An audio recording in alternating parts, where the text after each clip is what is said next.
مشاهدينا الكرام، السلام عليكم ورحمة الله.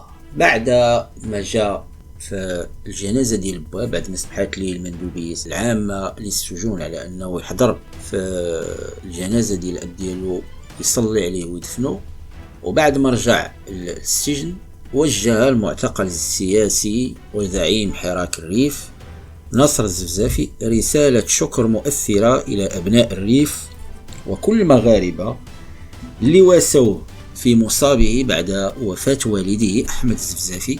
وعبر الزفزافي في الرسالة التي كتبها من داخل زنزانته بسجن طنجة جوج يوم الخميس 11 شتنبر، واللي نشرها أخوه طارق الزفزافي في حسابه بالفيسبوك، عبر عن امتنانه العميق لكل من شارك في تشييع جنازة الأب ديالو، ووصف الحضور ديالهم بأنها جنازة تليق برجل عظيم كان أبا للأحرار والحرائر.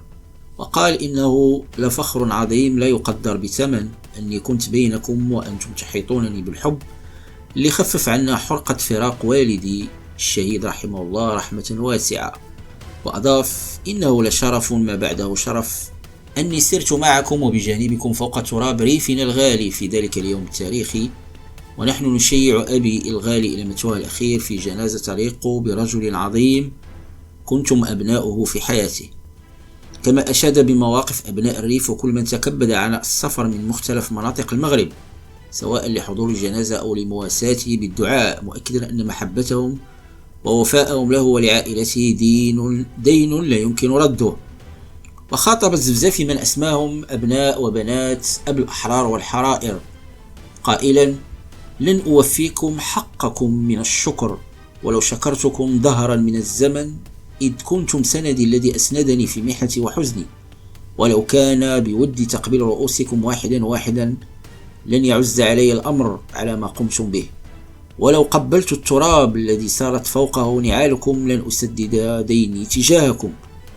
وأشار الزفزافي إلى أنه مدين لهم مدى حياته على وقفتهم البطولية ومحبتهم العظيمة وحزنهم العميق على والده، قبل أن يكون أبي يا أبناء أبي الأحرار والحرائر عز أحمد تغمده الله بعفو ورحمته وأسكنه فسيح جناته.